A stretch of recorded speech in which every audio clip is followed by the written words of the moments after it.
push the table all the way to the back, Jacob. Alright, we're gonna get through this. See, we got this. Alright, take one. Hey. So, I'm Jacob. I like to tie-dye, okay? So I want to show you guys how to tie-dye something today. Because that's what I like to do. Gives me joy in life to teach someone how to tie-dye. And this is the best way to do it, you know? We got social media now. This is the thing to do. To show people something, you know? So just sit back and watch me show you how to tie-dye so you can do it yourself, because it's way more fun that way, you know? Alright.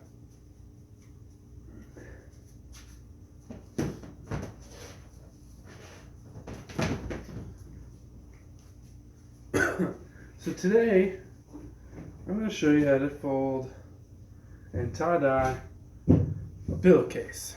You know, pillowcases are good to tie-dye because they're something you don't really need to wear, but they're pretty to look at, you know. You can sleep next to it, it's comfortable, and you get tie-dye on your face, but if you don't like to wear tie-dye that much, I get it. It's a little weird at times. So you can have a tie-dye pillowcase. So this is what we're going to tie-dye. My first thing you need to do is, this is dry. It's already pre-washed, but you do need to get it wet in soda ash. That's what I'm going to do right now. So I'm just going to let it soak in soda ash for about 5 minutes. 5 minutes is the magic number. Just because you want it to be able to attach. The soda ash is actually doing a chemical reaction right now that's making something work better. You know, I don't really know, but that's what you're supposed to do. That's what I do, and it works great. So I'm just going to stick to it. That's what I'm going to teach you guys to do. I really hope you can't see my face right now, because I don't know. Anyway. There we go. So now we're wringing out. You gotta remember, I'm bringing the bucket. Bring the bucket in a little bit, you know. So I'm just going to wring it out real good. I'm wearing gloves because it's cold in my garage right now. And if you get wet hands and you're cold, it makes you sick. And I'm pretty sure I'm already sick, so I'm just making sure that I don't get any more sick. Anyway, see, I already dyed this a little bit. That's why I'm really dyeing this tutorial right now. I don't really need this pillowcase, but if you want, I'll give it to you for free. You know, just let me know you want it. You gotta share it and like it. Like this video, obviously, you gotta share and like, and then maybe I'll give you a free shirt. Free pillowcase. This one in particular with this. I'm gonna hopefully hide that so you don't notice it, but it's still gonna be there. I'm sorry. Anyway, so what I want to do today is I want to do a double spiral. I like double spirals. They usually turn out pretty good. I think it's gonna be a cool little pattern, you know. So what we're gonna do for a double spiral is I want my spirals to be right here and right here. Okay, that's a good, I think that'll be a really cool pattern. I think you'll get the best of both worlds right there. So I'm going to go ahead and I'm just going to fold my pillowcase over just like that. That looks a little weird. Why would I do that? Because now my centers are going to be right where I want them to be. They're about right here. Okay, so you're just going to turn it, twist, twist, twist. And I always like to I call it fluffing because it's a funny thing to say, and it's usually comes out a little bit better if you make the creases uniform as possible. If you can make the creases nice and uniform, it always makes for a good tie-dye, no matter what you think. You know, one thing I would say in tie-dye though is, I don't know, maybe I'll tell you when I make a mistake. Yeah, maybe not. Anyway, so you're just going to keep twisting.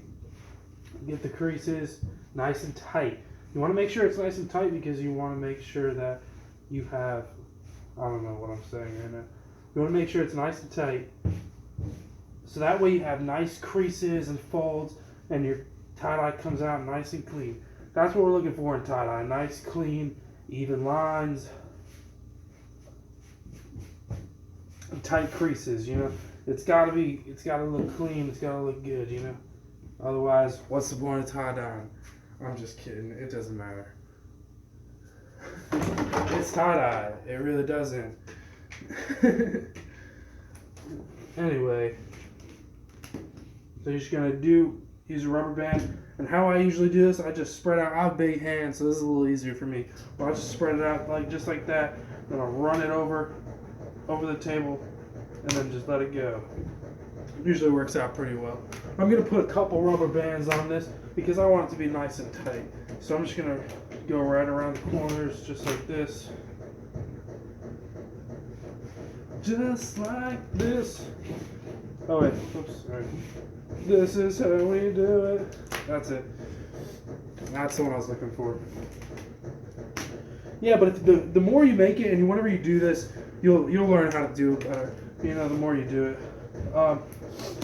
But a lot of times when I first started, I just kind of like put it all in one spot, and it would start to group together weird. But then I learned to kind of push in the loose spots so that way it would tighten it up evenly, so it's not like going to get flop-sided and rolled over, because that'll mess up your pattern every day of the week, really. I'm just talking to myself right now. Are you on the phone or something? No, I'm just doing like something. Dylan? Yeah, you're ruining it right now. Am I loud? No, I just gave you a tape. I'm not ruining it. You Hi. can't even see me yet. You can't even see my face. It's funny. Anyway, that was my beautiful girlfriend. She's amazing. She inspired me here, just so you know. Anyway. So now, what we're going to do is get the tie-dye on, alright? So, I don't really know what I'm going to do. I'm just kind of winging it right now. But, you know, I always like to have all the colors on hand because I'm a weird guy. So I have everything pretty prepared, you know. It's probably a little cold to tie-dye right now because typically you want your temperatures to be within 70, I believe it was like 57 to 74 degrees. I think that's ideal temperature, but I don't think it necessarily needs to because there's ice dyeing, you know. I'm not a chemist, so I could be wrong. If you're a chemist, please tell me, you know. Anyway, so there's the blue spot right there. So I'm going to put some blue right there, and I'm just going to let it soak out of that, you know? Oh, by the way, whenever you do this, you want to do like pizza slices. So just imagine the pizza is like this. It's cut into 8 slices or whatever, how many slices you want to make. You know, I'm just going to do probably a couple slices in here. Maybe I'll do more, you know. I don't know. We'll figure it out later. I do like just a lot of colors too. I'm pretty sure this blue is my favorite though, so I'm just gonna do a lot of it. You know, I was gonna do more colors, but what does it matter? You know. One thing I do like is I love the yellow and blue. That is like the coolest effect ever. You do gotta put the yellow over the blue though. That's one thing I learned because it comes out with a better green whenever you do that. For whatever reason, I'm not really sure why, but it turns out pretty sweet every time. Also, you know. What's another thing? Another thing is blue and orange. I don't know, not blue and orange. What is it? Red. Yeah, there it is, blue and red. This will make a nice, good purple, I think. It should be pretty interesting. Hopefully it turns out well. I forgot to shake this one up. Whoops. Anyway, we'll be alright though, you know. We will survive.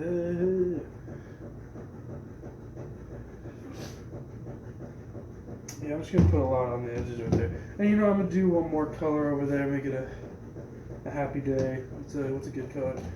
Good color, purple, blue. No, let's do a straight orange. Let's just do a straight orange. I'm not going to be able to blend this one as much, but yeah, hopefully we'll get the same cool effect, you know.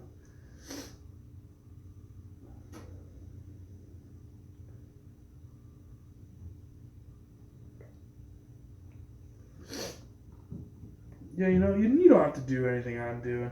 I mean, I think this will turn out pretty, like, decently interesting, you know, at least. But we'll see how it really goes, you know.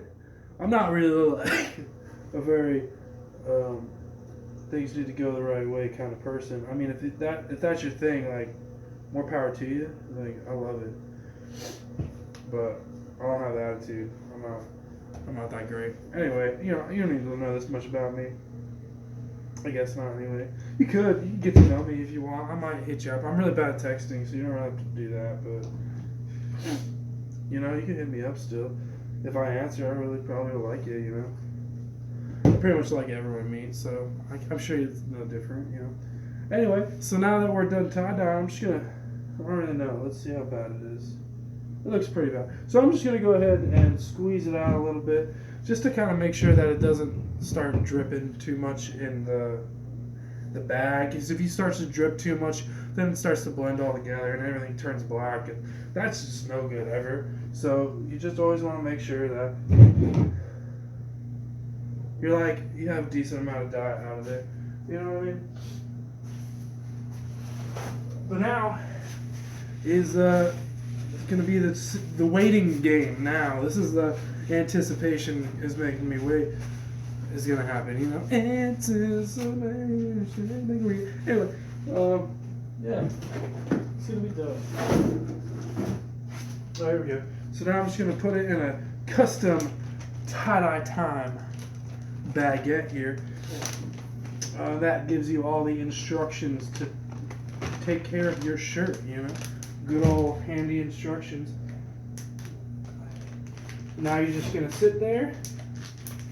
You're going to let it sit and wait for 24 hours, I'll see you in 24 hours.